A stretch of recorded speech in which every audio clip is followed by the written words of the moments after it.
तो guys current affairs funda में आप सभी का स्वागत है। मैं हूं आपके साथ अभिषेक शर्मा और आज के इस वीडियो सेशन में हम 28 जून तक के सभी इंपॉर्टेंट करंट अफेयर्स कवर करने वाले हैं।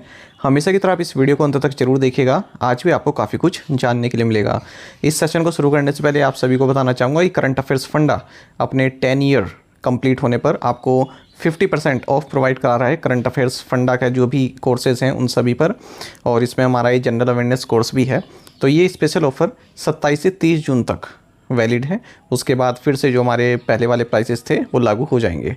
आपको बता दें, इसमें हम आपको जितने भी करंट अफेयर्स हैं वो प्रोवाइड कराते हैं, चाहे वो डेली करंट अफेयर्स पीडीएफ हो, वीकली पीडीएफ हो, मंथली पीडीएफ हो, या फिर हर महीने के बैंकिंग या इकोनॉमिक अवेयरनेस पीडीएफ हो। 1 साल की वैलिडिटी रहती है और आप अपनी मोबाइल ऐप को भी यूज़ कर सकते हैं या फिर अपना लैपटॉप के सिस्टम की मदद से वेब लॉगिन भी कर सकते हैं। और कोई भी आपका एग्जाम हो, बैंकिंग, एसएससी, रेलवे या स्टेट पीसीएस, जहाँ पर भी जनरल अवेयरनेस पूछे जाते हैं, सभी एग्जाम्स के लिए हमारा पीडीएफ कंटेंट काफ़ी यूज़फुल है। और इसमें आपको फ्री क्विज़ भी हमें प्रोवाइड कराते हैं, कैटेगरी वाइज क्विज़ हैं। तो एक बार अगर आपने हमारे करंट अफेयर्स पढ़ लिया, उनके बाद इन क्विज़ को अटैम्प्ट किया, तो यकीन मानिए आपका करंट अफेयर्स सेक्शन काफ़ी स्ट्रॉन्ग हो जाएगा और आप अच्छा स्कोर कर पाएंगे अपने आने वाले सेक्शन में। तो लिंक वीडियो के डिस्क्रिप्शन या फिर फर्स्ट कमेंट में आपको मिल जाएगा। चलिए फिर करते हैं शुरुआत इस वीडियो सेशन की। आगे बढ़ने से पहले सबसे पहले क्वेश्चन ऑफ द डे देख लेते हैं। इसका आंसर आपको अभी कॉमेंट बॉक्स में करना है। पूछ रहे हैं कि केंद्रीय वाणिज्य और उद्योग मंत्री कौन है? Who is the union minister of commerce and industry? Option है पीयूष गोयल, जगत प्रकाश नड्डा, नितिन जयराम गडकरी या फिर शिवराज सिंह चौहान। तो जल्दी से आंसर कर दीजिए, फिर हम आगे बढ़ते हैं। और इसी तरह क्वेश्चन यदि आप प्रैक्टिस करना चाहते हैं तो हमें टेलीग्राम पर जरूर ज्वाइन करें। करंट अफेयर्स फंडा नाम से हमारा टेलीग्राम चैनल है।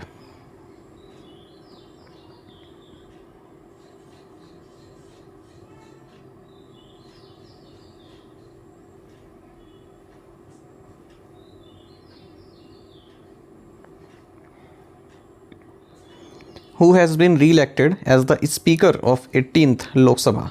18वीं लोकसभा के अध्यक्ष के रूप में किसे पुनः चुना गया है? ऑप्शंस आपके सामने है। सही आंसर ऑप्शन ए रहेगा, ओम बिरला। आपको जानना चाहिए कि बीजेपी की 3 टाइम के कोटा एमपी ओम बिरला, इन्हें लोकसभा का स्पीकर री इलेक्ट किया गया है और इन्होंने जो अपोजिशन कैंडिडेट हैं केरल कांग्रेस एमपी के सुरेश, इन्हें हराया है। वॉइस वोट से ये जो हैं जीते हैं। आपको बता दें, इससे पहली जो लोकसभा थी उसमें भी यही स्पीकर थे, ओम बिरला ही। अब बिरला का जो है ये सेकंड टर्म है स्पीकर के तौर पर। आपको बता दें, कांग्रेस के बलराम जाखड़ जो रहे हैं, ये इकलौते ऐसे एमपी हैं जिन्होंने 2 फुल टर्म पूरे किए हैं लोकसभा स्पीकर के तौर पर। 1952, 1967 और 1976 के बाद जो ये इस बार स्पीकर पोस्ट का चुनाव हुआ है, तो ये चौथी बार ऐसा है जब स्पीकर पोस्ट का चुनाव किया गया है। वरना अब तक क्या होता था कि आम सहमति से स्पीकर बना दिए जाते थे जो भी सरकार है उसके साइड से। आपको बता दें, जो स्पीकर होते हैं लोकसभा के, ये प्रिसाइडिंग ऑफिसर होते हैं और हाईएस्ट अथॉरिटी होते हैं लोकसभा के। लोकसभा आप सभी जानते हैं पार्लियामेंट का लोअर हाउस कहलाता है।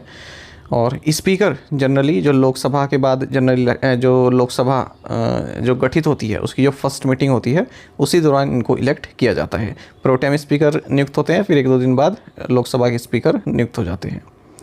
आपको जानना चाहिए, जो स्पीकर होता है इसके पास सिक्योरिटी ऑफ टेन्योर होती है, यानी कि ऐसे ही ऑर्डर पास करके इन्हें हटाया नहीं जा सकता। इन्हें हटाने के लिए एक स्पेशल रेजोल्यूशन लाया जाता है लोकसभा में 50 मेंबर्स द्वारा। फिर जो भी हाउस के टोटल मेंबर्स हैं उनकी मेजॉरिटी के तौर पर फिर इनको हटाया जा सकता है। ठीक है, आर्टिकल 94 इस पूरे प्रोसीजर को डिफाइन करता है।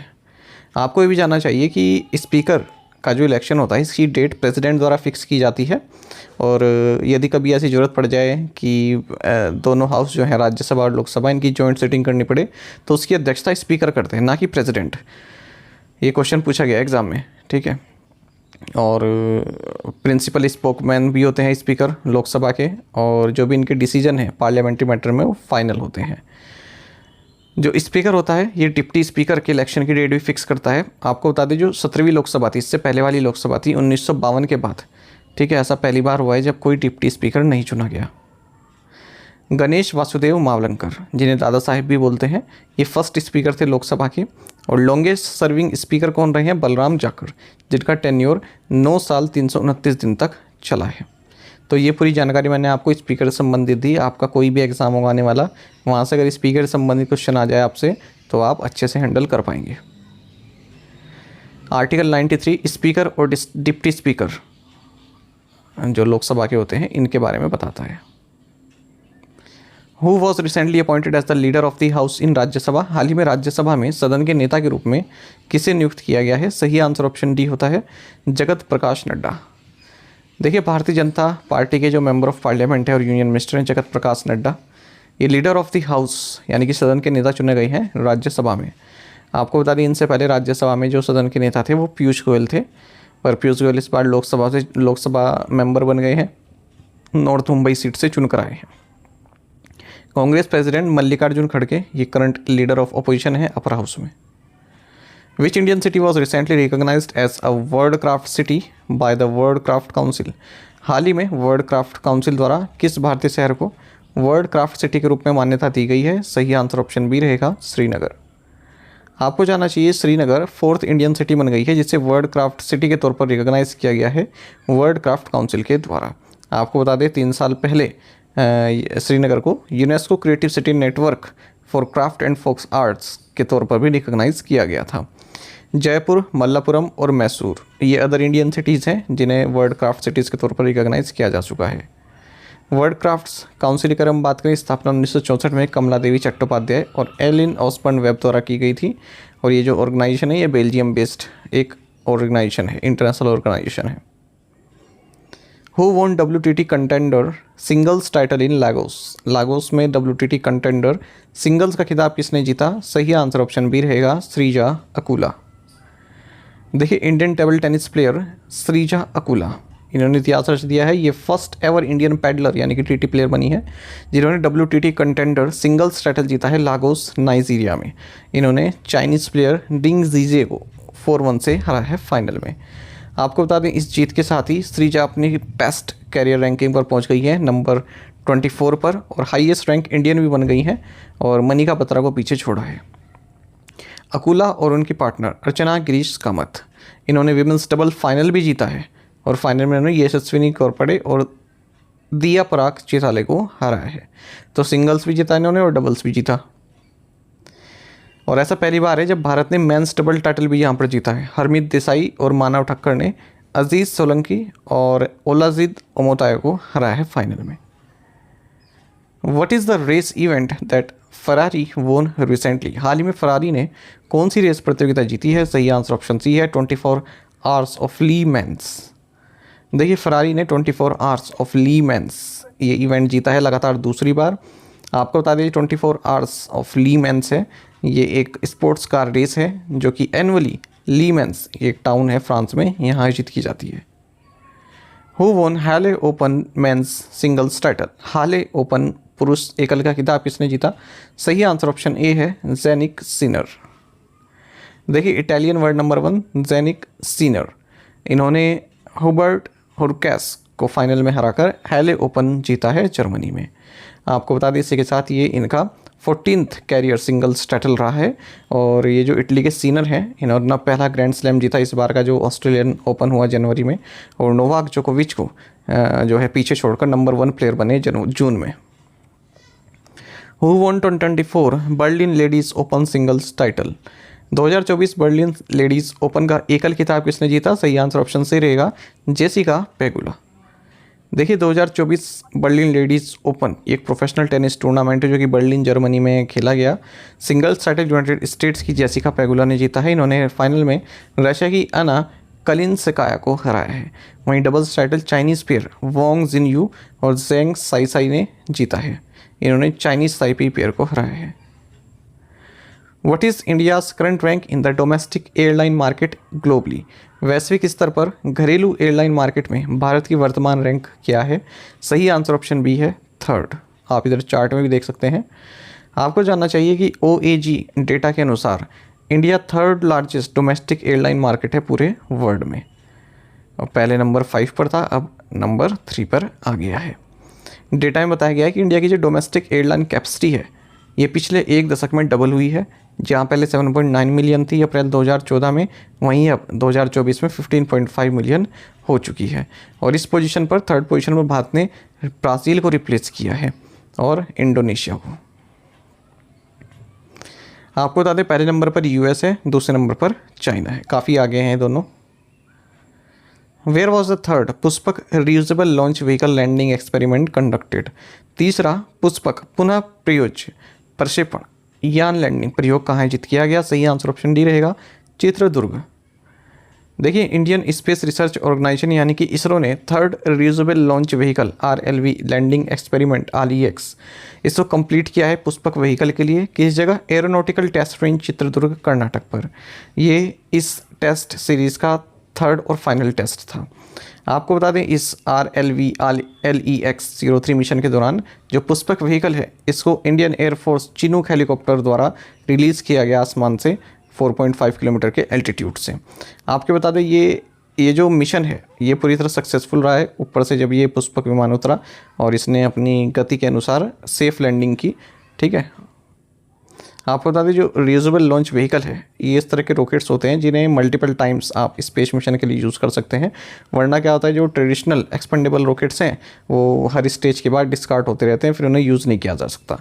तो यहाँ पर क्या है जो रॉकेट्स हैं उनको यूज़ किया जा सकता है, सेफली उनकी लैंडिंग पृथ्वी पर कराई जा सकती है। तो उसी का ही टेस्ट था पुष्पक व्हीकल द्वारा।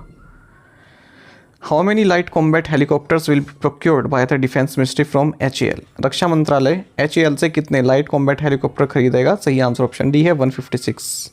इस तरह के इंपॉर्टेंट रहते हैं करंट अफेयर्स ना, जो डिफेंस संबंधित की ये खरीदेगा या वो खरीदेगा। तो हिंदुस्तान एरोनॉटिक्स लिमिटेड यानी कि HAL इन्होंने अनाउंस किया है कि डिफेंस मिनिस्ट्री ने रिक्वेस्ट फॉर प्रपोजल इशू किया है 156 लाइट कॉम्बैट हेलीकॉप्टर्स के लिए। और इनमें से जो 156 लाइट कॉम्बैट हेलीकॉप्टर्स हैं इनमें से 90 तो इंडियन आर्मी को दिए जाएंगे, बाकी 66 इंडियन एयरफोर्स को दिए जाएंगे। और ये जो पूरी डील है ये 45,000 करोड़ रुपए की बताई जा रही है। LCH एयर बांध कर इसे प्रचंडी बोलते हैं। और जो एडवांस लाइट हेलीकॉप्टर है हमारा ALH ध्रुव, उसी की जैसी इसमें सिमिलरिटीज़ होती हैं, जैसे stealth features, armoured protection system, night attack capability, crashworthy landing gear for better survivability, ये सब फीचर इसमें होते हैं। HAL का हेडक्वार्टर्स बेंगलुरु कर्नाटक में है। Which organisation published the world investment report 2024? विश्व निवेश रिपोर्ट 2024 किस ऑर्गेनाइजेशन ने प्रकाशित की? सही आंसर ऑप्शन डी रहेगा, UN conference on trade and development UNCTAD।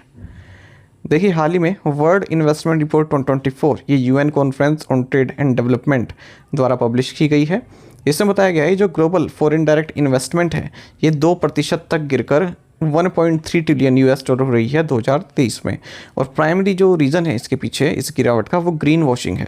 Green washing term का मतलब होता है, देखिए इस तरह की मार्केट प्रैक्टिस जिसमें आप किसी चीज़ को इस तरह से बेचते हैं कि इन्वायरमेंटली फ्रेंडली है लेकिन वो होती नहीं, इसको बोलते हैं ग्रीन वॉशिंग। ग्रीन यानी कि इन्वायरमेंट फ्रेंडली और वॉशिंग मतलब आप जो है ब्रेन वॉश कर रहे हो लोगों का, इस तरह समझ सकते हैं। ये टर्म इंपॉर्टेंट है, पूछी जा सकती है।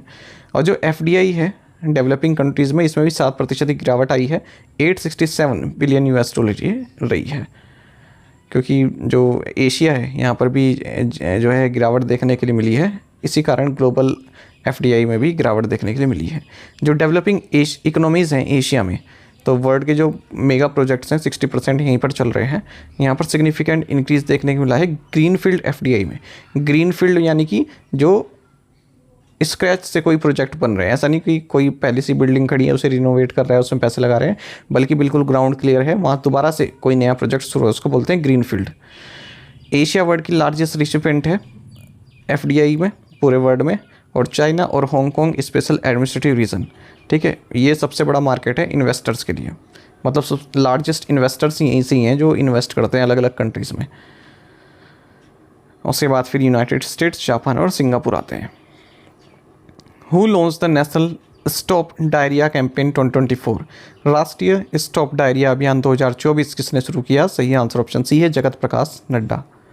देखिए union minister of health and family welfare Jagat Prakash Nadda, इन्होंने national stop diarrhoea campaign 2024 launch किया है।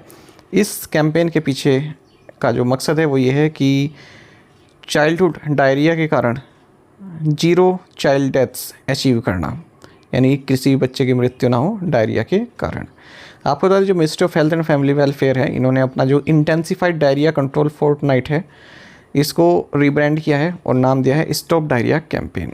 ये जो इनिशिएटिव है 2014 में शुरू किया गया था और इसका मकसद रहता है कि ओरल रिहाइड्रेशन सॉल्यूशन और जिंक की पूर्ति करना बच्चों में। स्टॉप डायरिया कैंपेन जो है ये 2 फेजेस में इंप्लीमेंट किया जाएगा। पहला है प्रिपरेटरी फेज़ 14 से 30 जून 2024, दूसरा है कैंपेन फेज़ 1 जुलाई से 31 अगस्त 2024 तक।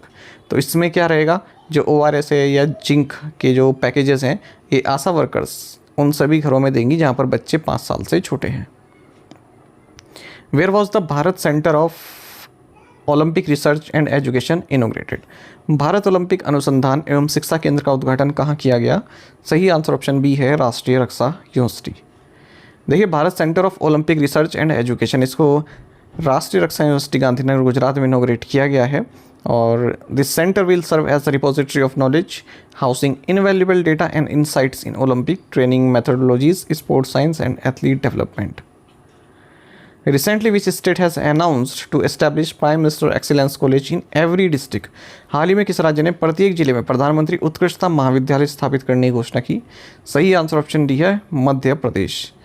आपको जाना चाहिए मध्य प्रदेश में जो भी जितने भी 55 डिस्ट्रिक्ट हैं उनमें prime minister college of excellence की शुरुआत की जाएगी 1 जुलाई से। आपको बता दें और इन्वायरमेंटल प्रोटेक्शन से संबंधित लोगों में जागरूकता, बच्चों में जागरूकता फैलाने के लिए मध्य प्रदेश में विद्यावंश या एजुकेशनल गार्डन्स भी डेवलप किए जाएंगे जितने भी गवर्नमेंट, नॉन गवर्नमेंट और एडेड कॉलेजेस हैं सभी में। मध्य प्रदेश की बात करते हैं, CM मोहन यादव है, गवर्नर मंगूभाई सी पटेल है, कैपिटल भोपाल है। By how many years has the centre extended the scheme for digitising patients health records and linking them with Abha ID? केंद्र ने मरीजों के स्वास्थ्य रिकॉर्ड को डिजिटल बनाने और उन्हें आभा ID से जोड़ने की योजना को कितने वर्षों तक बढ़ा दिया है? सही आंसर ऑप्शन ए है 1 ईयर। आपको जानना चाहिए सेंट्रल गवर्नमेंट ने जो स्कीम है जिसके तहत जो पेशेंट्स के हेल्थ रिकॉर्ड्स हैं उनको डिजिटाइज किया जाता है और Ayushman Bharat digital health account आभा ID से लिंक किया जाता है, इसे 1 साल के लिए बढ़ा दिया, यानी कि 30 जून 2025 तक बढ़ा दिया है। तो जो स्कीम का फोकस है वो ये है कि digital health care services provide की जा सके, आयुष्मान भारत डिजिटल मिशन को आगे बढ़ाया जा सके। ये 30 जून को इसी बार इस जो 30 जून आ रही है उसको समाप्त होने वाला था, लेकिन अब 1 साल के लिए बढ़ा दिया। आपको बता दीजिए हॉस्पिटल्स हैं उनको पेशेंट का जो हेल्थ रिकॉर्ड है उसको डिजिटाइज करने के लिए और आभा ID से जोड़ने के लिए 20 रुपये पर पेशेंट जो है सरकार देती है। Who has been appointed leader of opposition in 18th Lok Sabha? 18वीं लोकसभा में विपक्ष का नेता किसे नियुक्त किया गया? सही आंसर ऑप्शन ए है राहुल गांधी।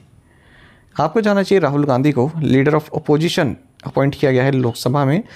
आप जानते हैं कि राहुल गांधी 5 टाइम MP हैं, करंटली रायबरेली कॉन्स्टिट्यूंसी से लोकसभा में आई हैं और इनको लीडर ऑफ अपोजिशन रिकॉग्नाइज किया गया है under section 2 of the salary and allowances of leaders of opposition in parliament act 1977 के तहत। एक्चुअली इस बार ये 2 सीट से जीते, वायनाड केरल और रायबरेली उत्तर प्रदेश, पर 1 सीट छोड़नी होती है तो इन्होंने वायनाड लोकसभा सीट जो है अपनी सिस्टर प्रियंका वाड्रा के लिए छोड़ दिया। आपको जानना चाहिए कि Congress single largest opposition party है और लगभग 10 साल के बाद इसने जो है लीडर ऑफ अपोजिशन का पद हासिल किया है, क्योंकि पिछले 2 लोकसभा इलेक्शंस में ये 10% of the total Lok Sabha members जो है पाने में फेल रही थी, है ना। इनकी जो सीट्स आई थी वो टोटल लोकसभा मेंबर्स का 10% भी नहीं आई थी, इसलिए लीडर ऑफ अपोजिशन का पद इनको नहीं दिया गया। किसी भी अपोजिशन पार्टी को 55 सीट्स की ज़रूरत होती है यदि वो लीडर ऑफ अपोजिशन की पोस्ट पर अपना दावा करता है, तो इस बार 99 सीट्स कांग्रेस के पास आई हैं। आपको जानना चाहिए जो लीडर ऑफ अपोजिशन है कोई कॉन्स्टिट्यूशनल पोस्ट नहीं है, हालांकि जो लीडर ऑफ अपोजिशन है वो कैबिनेट मिनिस्टर की रैंक के टाइप का होता है और सरकार द्वारा पेमेंट की जाती है। और अब जो राहुल गांधी हैं वो कई सारी कमिटीज़ में जो है मेंबर के तौर पर भी रहेंगे जहाँ पर लीडर ऑफ अपोजिशन रहते हैं, जैसे जो भी स्टैट्यूटरी बॉडीज़ हैं, central vigilance commission, central information commission, central bureau of investigation, national human rights commission of India, Lokpal और भी कई सारी। 1969 की बात है जब ऑफिशियल लीडर ऑफ अपोजिशन को रिकॉग्नाइज किया गया पहली बार, और 1977 में जो लीडर ऑफ अपोजिशन है लोकसभा और राज्यसभा इन्हें स्टैट्यूटरी जो है पद दिया गया, स्टैट्यूटरी इनको रिकॉग्नाइज किया गया। आइवर जेनिंग्स एक पॉलिटिकल थिंकर रहे हैं, इन्होंने लीडर ऑफ अपोजिशन को कहा है अल्टरनेटिव प्राइम मिनिस्टर। तो ये पूरी जानकारी लीडर ऑफ अपोजिशन संबंधित थी। कोई क्वेश्चन आ जाए तो यहाँ से आपका बन जाएगा। To the point questions and answer देख लेते हैं। Who is the defence minister of Israel? Yoav Gallant. The term boat people refugees is associated with which country? Vietnam. Who will captain India in the T20 series in Zimbabwe next month? Subman Gill. In which year was the Teesta water sharing agreement between India and Bangladesh originally set to be inked? 2011. To whom did former Jammu and Kashmir Chief Minister Abdullah lose in the 2024 Lok Sabha Assembly election? Answer is Sheikh Abdul Rashid, जिन्हें engineer Rashid भी कहते हैं। आज के assignment questions देख लेते हैं। इनका आंसर आपको अभी कमेंट बॉक्स में करना है। What is NEET? Full form INS Razali is an Indian naval air station located in. Just Stop Oil is an environmental activist group based in which country? Who replaces General Manoj Pandey as the 30th Chief of Army Staff? The India IOR यानी कि Indian Ocean Rim Association Cruise Tourism Conference recently concluded in which city? इन पांचों questions के answer आपको comment box में देने हैं। यदि आपको एक क्वेश्चन का आंसर भी आता है तो भी आप हमें कमेंट बॉक्स में अवश्य बताइएगा। ज़्यादा से ज़्यादा संख्या में पार्टिसिपेट करने की कोशिश किया कीजिए। साथ ही करंट अफेयर्स फंडा हुआ आप टेलीग्राम पर भी ज्वाइन कर सकते हैं। यहाँ पर रेगुलर वीडियो अपडेट्स और करंट क्विज में आप सभी के लिए डालते रहते हैं। साथ ही डिस्कशन ग्रुप में आप किसी भी क्वेश्चन का सोल्यूशन पा सकते हैं। दोस्तों, यहाँ पर हमारे करंट अफेयर्स की प्लेलिस्ट दी गई, इसको आप जरूर देखिए। अपने दोस्तों के साथ, फेलो एस्पिरेंट साथ हमारे करंट अफेयर्स को शेयर जरूर करें। आज का ये सेशन आपको कैसा लगा आप कमेंट बॉक्स में अवश्य बताइएगा। Thank you guys.